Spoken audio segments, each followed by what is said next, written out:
les années 80, le jeu vidéo n'en est encore qu'à ses balbutiements, tant au niveau des graphismes que de la narration.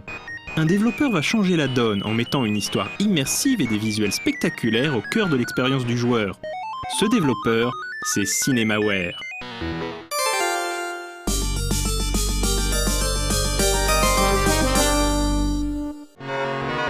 Le premier jeu de Cinemaware reste également son plus célèbre. Sorti en 1986 d'abord sur Amiga, Defender of the Crown sera une petite révolution en son temps. Déjà par la claque graphique qu'il représente. Au moment de sa sortie, Defender of the Crown est incontestablement le plus beau jeu de l'Amiga et deviendra le standard visuel de la machine. Defender of the Crown séduit également un large public par sa narration. Empruntant les codes du RPG et du jeu d'aventure, le jeu de Cinemaware a une histoire à raconter. Dans l'Angleterre du XIIe siècle, le joueur incarne un pro-chevalier saxon qui va devoir reconquérir les terres annexées par les Normands. Le joueur peut choisir parmi 4 personnages, chacun ayant ses propres forces et faiblesses. L'un de ces avatars n'est autre que Wilfrid d'Ivanhoe, célèbre héros du roman de Sir Walter Scott qui, à la fin du XIXe siècle, réinventa le roman de chevalerie.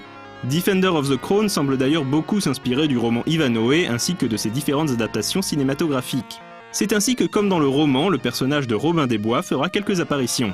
Dans Defender of the Crown, l'Angleterre est divisée en territoires, à la manière du jeu de plateau Risk. Au départ, chaque seigneur contrôle un territoire sur lequel il possède un château. Le but sera de recruter des troupes dans son château, puis de mener ses troupes à l'assaut des territoires neutres. Le jeu se déroule au tour par tour et le joueur finira bientôt par assiéger les forteresses ennemies. Mais Defender of the Crown n'est pas uniquement un jeu de stratégie. Pendant son tour, le joueur pourra également décider d'envoyer un petit groupe d'hommes piller un territoire ennemi, ou bien organiser un tournoi donnant lieu à une séquence à la première personne restée célèbre, où le joueur doit pointer sa lance vers le joueur adverse. Au cours de la partie, le joueur pourra également secourir de gentes demoiselles et prendre femme.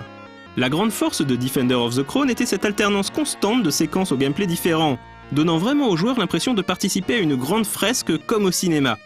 D'ailleurs, c'est aussi pour cela que le studio, d'abord nommé Master Designer Software, changera de nom pour Cinemaware durant le développement. A noter que Cinemaware passa à 2 doigts de la banqueroute lors de la création de ce jeu, en raison du coût élevé du développement. Du coup, plusieurs séquences et features avaient été supprimées de la version Amiga. Le succès aidant, ces séquences furent plus tard restaurées dans les différents portages du jeu.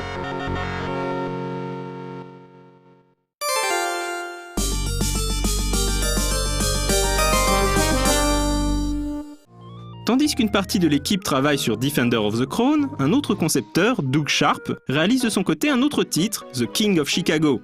Comme son nom le laisse supposer, il s'agit cette fois-ci d'une histoire de gangsters prenant place dans la cité venteuse. Le jeu prend place en 1931, peu après l'arrestation d'Al Capone. Le joueur incarne Pinky, un lieutenant ambitieux de la mafia qui va gravir les échelons pour devenir le nouveau boss. Comme Defender of the Crown, The King of Chicago alterne différentes phases, dialogue, fusillade ou raid contre les mafieux ennemis. Le jeu pouvait déboucher sur plusieurs fins différentes selon les choix du joueur. La version originale du jeu sur Mac était très différente graphiquement des autres versions du jeu. Doug Sharp avait en effet réalisé les personnages en pâte à modeler, donnant au jeu un style nettement plus cartoon.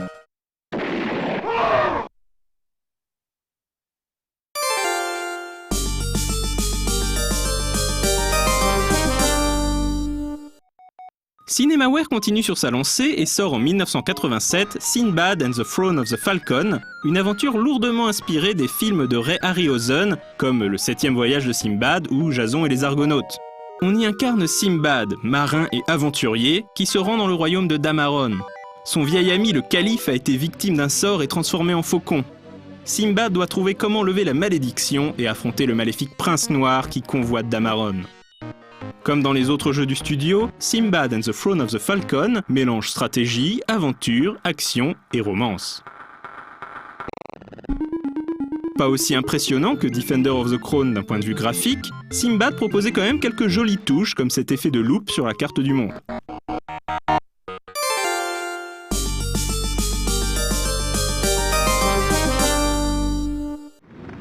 En 1989, Cinemaware renoue avec les guerres du XIIe siècle, mais après l'Angleterre de Defender of the Crown, c'est désormais le Japon qui est à l'honneur. Lords of the Rising Sun dépeint en effet la guerre de Genpei, aussi appelée Jisho Juei no Ran. Ce conflit de 5 ans opposa le clan Minamoto au clan Taira, l'enjeu étant de déterminer le successeur à l'empereur Takakura. Le contexte historique est richement détaillé dans le jeu et on sent que le game designer Doug Barnett connaît son sujet, même si évidemment le jeu ne suit pas la réalité historique à la lettre.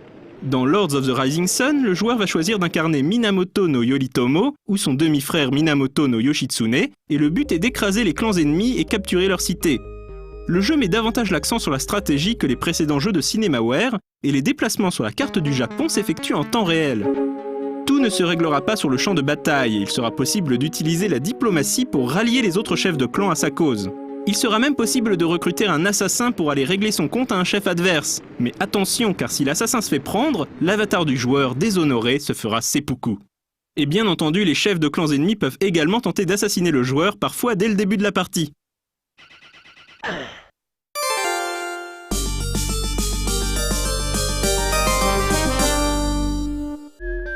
Lords of the Rising Sun fait partie des meilleurs jeux estampillés Cinemaware et sera la source d'inspiration majeure des créateurs de Shogun Total War 10 ans plus tard.